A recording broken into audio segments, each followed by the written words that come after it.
Hello everyone, my name is Rajat Jain and in this series we are learning about Python complete series in Hindi. तो हम हिंदी में सारी चीज़ें इस course में देख रहे हैं और अब तक अभी आपको कोर्स अच्छा लगा हो so you can press the like button in the bottom and press the subscribe button. इससे मुझे और वीडियोस बनाने में हेल्प मिलेगी। सो चलिए देखते हैं operators in Python. So in Python, there are different kinds of operators we are having. Example, we have arithmetic operator, comparison operator, assignment operator, logical operator, bitwise operator, membership operator and identity operators. बहुत सारे तरह तरह के operators हैं but हम एक एक करके सारे ऑपरेटर्स देखेंगे। सो पहले हम चलते हैं arithmetic operators. Arithmetic arithmetic means maths. So हम जो नॉर्मल मैथ्स में ऑपरेटर यूज करते थे वो वाले हम ऑपरेटर्स अभी देखेंगे। क्या? देख plus minus subtract addition these normal operators. चलिए एक एक करके शुरू करते हैं। सो अर्थमेटिक ऑपरेटर हमारा सबसे पहले होगा अरिथमेटिक ऑपरेटर्स। देखिए मैंने यहाँ पे कमेंट यूज किया है जो हमने पिछली वीडियो में देखा था। Comment means this line will not be executed if I run it. So हम ऐसे अपने कोड में कमेंट लिख सकते हैं जिससे कि जो भी कोड रीड कर रहा है या आप ही ये कोड बाद में रीड कर रहे हो तो आपको इजीली समझ में आ जाए। Operator, now suppose I have a value of a is equals to 5 and b is equals to 7. I want to add these values, so what I can do, like print a plus b. So हम यहाँ पर 12 print कर रहे हैं। This is which operator? This is addition operator. इसके बाद अब हम सब्ट्रैक्ट करेंगे, like print a minus b. Print this is minus 2. Why it is minus 2? You can see 5 minus 7. So it is minus 2. And which operator is this? It is subtraction operator. We subtract two numbers. After this, it comes to be the multiplication operator. A multiplied by B. I guess not much examples are required. You know plus minus multiplication.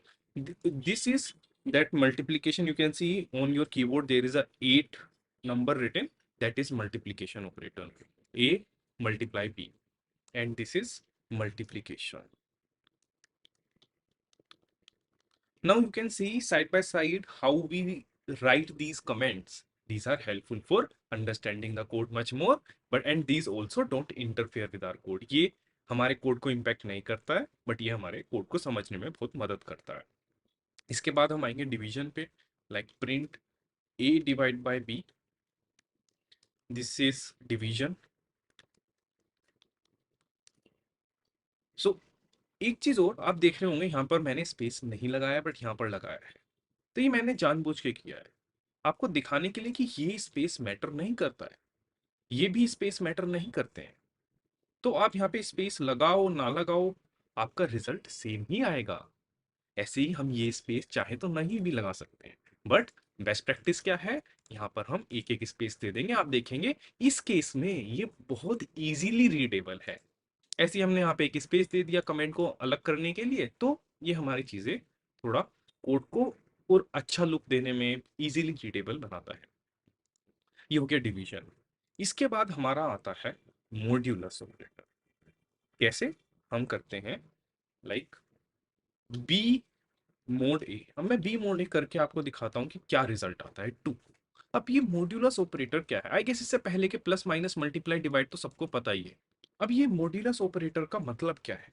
इसका मतलब है it returns the remainder after dividing the left hand operand by the right hand operand. What does this mean? Remainder. Let's see it on pen paper. So यहाँ पर for example I divide some number, suppose 7 by 3.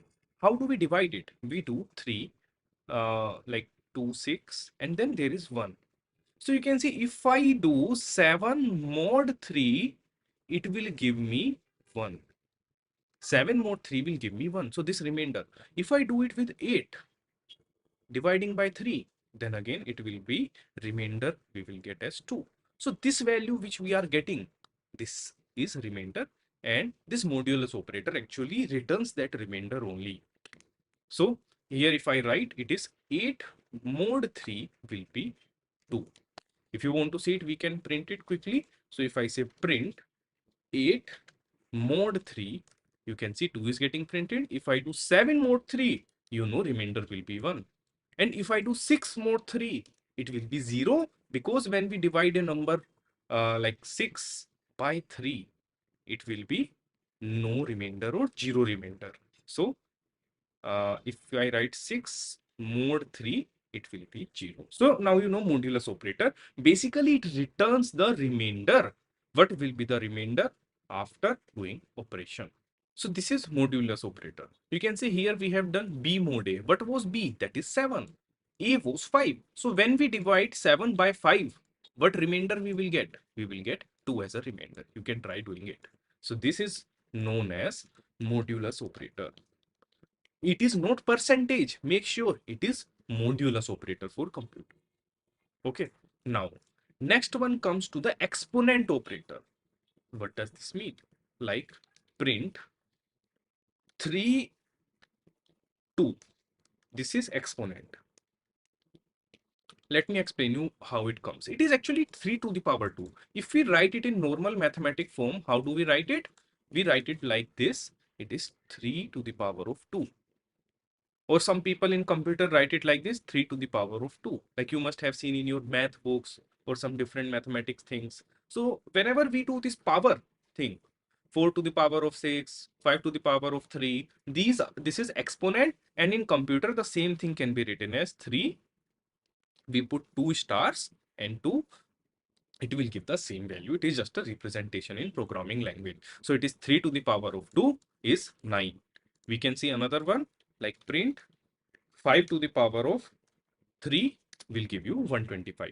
5 multiplied by 5 multiplied by 5. In case you don't know what a power is, just to explain, if it is 5 to the power of 3, it is 5 multiplied by 5 multiplied by 5.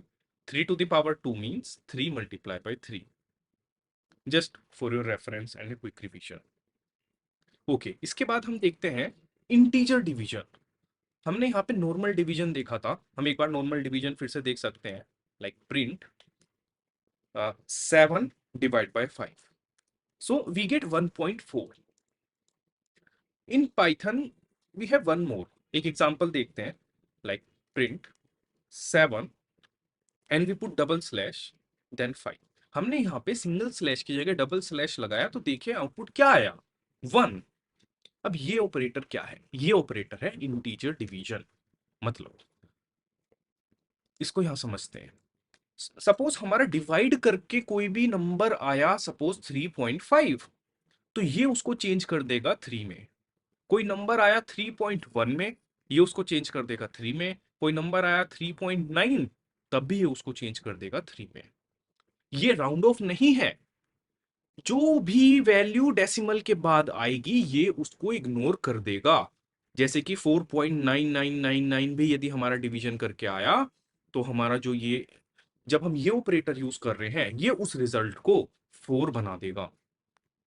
हमारा कोई result 5.1001 आया, ये उसको 5 बना देगा. ये हमारा कोई रिजल्ट आया 100.0001, तो ये उसको 100 बना देगा. मतलब कि जो भी वैल्यू पॉइंट के बाद होगी उसको हम इग्नोर कर देंगे. सिर्फ हम पॉइंट से पहले वाली वैल्यू, लेफ्ट हैंड वाली वैल्यू को कंसीडर करेंगे. कब करेंगे कंसीडर? जब हमारे पास डबल स्लैश होगा. फिर से एक एग्जांपल देखते हैं. मैं करता हूं प्रिंट 5/2. आपको पता है 5/2 मीन्स 2.5 आंसर आएगा. अब मैं यहीं पर सिंगल डिवीजन की जगह डबल डिवीजन लगाऊंगा, लाइक दिस डबल स्लैश. इसका ऑपरेटर का नाम है इंटीजर डिवीजन, और समटाइम्स वी से फ्लोर डिवीजन. सो आप देखेंगे यहाँ पे पॉइंट के बाद वाली वैल्यू नहीं कंसीडर हुई, ये हमको इंटीजर रिटर्न करता है. सिंगल डिवीजन ऑपरेटर हमको फ्लोट वैल्यू रिटर्न करेगा. फ्लोट वैल्यू मींस जिसके अंदर पॉइंट होगा, और ये हमको इंटीजर वैल्यू करेगा जिसके अंदर पॉइंट नहीं होगा. सो बस ये डिफरेंस है इन दोनों के अंदर. आप इसको और ट्राई कर सकते हैं किसी भी वैल्यू से. प्रैक्टिस के लिए आप किसी भी वैल्यू को ऐसे लिखे सिंगल डिवीजन से और डबल डिवीजन से. आप देखेंगे जो डबल डिवीजन के अंदर वैल्यू आई, बस उसके अंदर हम पॉइंट कंसीडर नहीं करते हैं.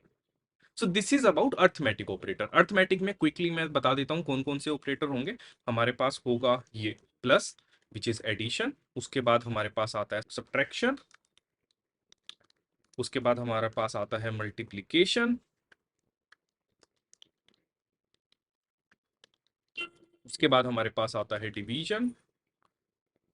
इस कमेंट बनाने के लिए हम हैश लगा देंगे।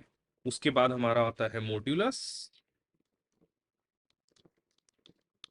उसके बाद हमारे पास आता है एक्सपोनेंट। उसके बाद हमारे पास आएगा इंटीजर डिवीजन, जिसमें हम 2 स्लैश लगाते हैं। इसको हम फ्लोर डिवीजन भी कहते हैं। ये हमारे हो गए अर्थमेटिक ऑपरेटर्स। इसके बाद we come to the comparison operators. What are comparison operators? अब हमको रियल लाइफ में बहुत जगह कंपैरिजन करना पड़ता है वैल्यूज के बीच में। हमारे पास 2 वैल्यूज हैं, 5 एंड 7। 5 बड़ा है कि 7 बड़ा है, ये जब हमें कंपैरिजन करना होता है 2 वैल्यूज में, तब हमारे कंपैरिजन ऑपरेटर्स यूज होते हैं। हम एग्जांपल से देखते हैं कि क्या क्या होते हैं। पहला, सपोज मेरे पास 2 वैल्यूज हैं, a is equals to 4, b is equal to 6। अब मैं देखता हूं print a equal equal to b। तो देखो, ये हो गया equal to operator. Equal to means ये जो कंपैरिजन ऑपरेटर्स हैं, ये हमको बुलियन वैल्यू रिटर्न करते हैं। Boolean value means true and false. जब भी आप किसी चीज को कंपेयर कर रहे हो, तो आपके पास हमेशा आउटपुट में होगा कि वो चीज सही है या गलत है, वो स्टेटमेंट सही है या गलत है, ट्रू है या फॉल्स है। मैंने कहा ये दोनों इक्वल हैं, तो या तो होंगे या नहीं होंगे। सो ऐसे ही a इज 4, b इज 6। मैंने कहा a equal equal to b, तो क्या ये चेक कर रहा है क्या दोनों वैल्यूज इक्वल है? नहीं, दोनों वैल्यूज इक्वल नहीं है, सो इसने मुझे दिया फॉल्स। अब मैं करता हूं print a not equal to b। This means not equal, it is true. एक चीज और, प्रोग्रामिंग लैंग्वेज में हमारे पास एक होता है डबल इक्वल टू, एक होता है single equal to. Single equal to normal जब आप मैथ करते थे स्कूल में, तो हम कंपैरिजन के लिए सिंगल इक्वल टू यूज करते थे। बट इस प्रोग्रामिंग में आप ध्यान रखें, सिंगल इक्वल टू होता है असाइनमेंट ऑपरेटर। अब असाइनमेंट ऑपरेटर क्या है, ये हम देखते हैं अगली वीडियो में। बट ये होता है असाइनमेंट ऑपरेटर, बेसिकली ए को वैल्यू असाइन करने के लिए जो चीज यूज हो। बट इक्वल इक्वल टू होता है कंपैरिजन करने के लिए, तो हम 2 इक्वल टू यूज करते हैं, नहीं तो कंप्यूटर कंफ्यूज हो जाएगा कि ये असाइनमेंट ऑपरेटर है कि कंपैरिजन ऑपरेटर है। So equal equal to programming language में यूज होता है कंपेयर करने के लिए वैल्यू। ऐसे ही जो नॉट इक्वल टू ऑपरेटर है, आपने जब कभी मैथ किया होगा अपने स्कूल में, तो हमने देखा होगा नॉट इक्वल टू ऑपरेटर कैसा होता है। नॉट इक्वल टू ऑपरेटर हम ऐसे लगाते हैं और हम इसको लाइन को काट देते हैं।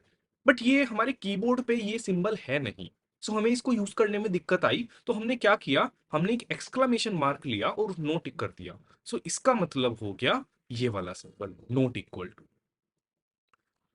अब यहाँ पे देखिए, ए नॉट इक्वल टू बी, ए की वैल्यू क्या थी 4, बी की वैल्यू क्या थी 6। So A not equal to B, yes this condition is true. अब देखिए, ए बी के इक्वल नहीं है, तो हम यही तो कह रहे हैं यहाँ पे कि हाँ ए बी के इक्वल नहीं है, चेक करो क्या ये स्टेटमेंट सही है। फिर हाँ, ये स्टेटमेंट सही है और इसने हमें ट्रू रिटर्न करा। ऐसे ही हम वैल्यूज के बीच में कंपैरिजन कर सकते हैं greater than and less than. कैसे? मैं करता हूं print a is less than 6 और a is less than b। a की वैल्यू है 4, b की वैल्यू है 6। मैं इजीली रीडेबिलिटी के लिए क्या करता हूं, आप लोगों को डायरेक्ट वैल्यू लिख देता हूं यहाँ पे इंस्टेड ऑफ वेरिएबल। बट आप वेरिएबल का यूज समझ गए हैं, मैंने जहां पे भी किया है वहां पे वो वेरिएबल्स हैं, बट अब मैं समझाने के लिए सीधा वैल्यूज यूज कर लेता हूं। 4 is less than 7, yes true। If I say like 8 is less than 3, then it will give me false. No, 8 is not less than 3. This operator is known as less than। अब एक less than है तो greater than भी होगा। सो अब हम देखते हैं print 8 is greater than 3। yes 8 is greater than 3। एक एग्जांपल और, print 19 is greater than 3। yes 19 is greater than 3। which operator is this? This is greater than operator। अब मैं इस वैल्यू को फॉल्स करता हूं, like 6 is greater than 99। So this is false, no 6 is not greater than 99। So ये हमारा false आ गया। दो ऑपरेटर और आते हैं इसके अंदर, less than equal to and greater than equal to. कैसे? Like if I say print 3 is greater then 3, तो ये देखिए हमको देगा फॉल्स, क्योंकि ये स्ट्रिक्टली ग्रेटर चेक करता है, यानी कि ये 4 एंड ग्रेटर वैल्यूज पे ट्रू देगा। जब मैंने यहाँ पे देखिए अभी ट्रू दिया, अब मैं इसको 3 ग्रेटर देन 3 करता हूं तो फॉल्स देगा। बट हमारे पास एक ऑपरेटर आता है greater than equal to, this operator means greater than equal to. अब ये क्या चेक करेगा? वैल्यू इक्वल टू या ग्रेटर होनी चाहिए, means 3 greater than equal to 3 पे ये हमें ट्रू देगा। यदि खाली ग्रेटर देन होता तो वो हमें फॉल्स देता। ऐसे ही हमारा होता है less than, like 4, less than 4 पे हमको फॉल्स देगा, but less than equal to पे हमें ट्रू देगा। लेस देन इक्वल टू, इसका मतलब क्या है एक बार हम पेन पेपर पे समझते हैं। सो यदि हमारे पास लिखा हुआ है 4 ग्रेटर देन 4, सो इसका मतलब हुआ ये कब ट्रू देगा हमको? लाइक जब ये वाले 4 की वैल्यू 5 6 7 8 होगी, like 5 greater than 4, 6 greater than 4, 7 greater than 4, right? But अब हम यदि लिख रहे हैं 4 ग्रेटर देन इक्वल टू 4, तो अब इस 4 की वैल्यू पे 4 5 6 7 मींस अब ये इन सब पे हमको ट्रू देगा। यदि हमारा है 3 लेस देन इक्वल टू 4, तो ये तो हमें फॉल्स देगा। आप देख सकते हैं 3 ना तो इक्वल है ना ग्रेटर है, but 4 greater than equal to 4 हमको ट्रू देगा, 5 ग्रेटर देन इक्वल टू 4 हमको ट्रू देगा, एंड सो ऑन। आप 6 7 8 9 किसी के लिए भी करेंगे तो अब हमारा वो ट्रू आएगा। बस डिफरेंस पड़ता है इक्वल वैल्यू पर। ओके, सो यहां पर 4 लेस देन इक्वल टू 4 हमें ट्रू देगा जब ये वैल्यूज इक्वल है, तो ये ऑपरेटर हमारा लेस देन इक्वल पे करता है। आप कहेंगे यहाँ पे क्यों हम ये लगा रहे हैं, हम इक्वल इक्वल टू ऑपरेटर क्यों नहीं लगा रहे? जब हमको पता है वे इक्वल है, क्यों नहीं लगा रहे हैं? सो देखिए जनरली प्रोग्रामिंग लैंग्वेज में ये वैल्यूज कैलकुलेट करके आएंगी, या हो सकता है यूजर अपने आप से इनपुट करे, तभी हमारा मेन प्रोग्रामिंग का यूज केस बनता है। सो यूजर ने मान लो इनपुट किया a is equal to 4, b is equal to 4, but program को तो उस टाइम नहीं पता। बट हमको जो अपना लॉजिक लगाना है वो हमको इसी हिसाब से लगाना है कि लेस देन इक्वल टू पे वो काम करे। सो इस केस में हमारा हमको ये ऑपरेटर की जरूरत पड़ती है, बिकॉज हमें कंडीशन के टाइम पे नहीं पता ना वे इक्वल है कि लेस देन इक्वल है, यूजर कुछ भी इनपुट कर सकता है। सो इस वजह से हमारे लिए सारे ऑपरेटर यूजफुल हैं। अभी हम जैसे जैसे आगे बढ़ेंगे आप देखेंगे कि और ऑपरेटर्स हमारे लिए कैसे यूजफुल बनते हैं। इस लेक्चर में इतना ही, बाकी के ऑपरेटर हम नेक्स्ट वीडियो में पढ़ेंगे। यदि आपको वीडियो पसंद आई हो तो आप अपने दोस्तों के साथ शेयर भी करना और press the like button. Thank you, meet you in the next class.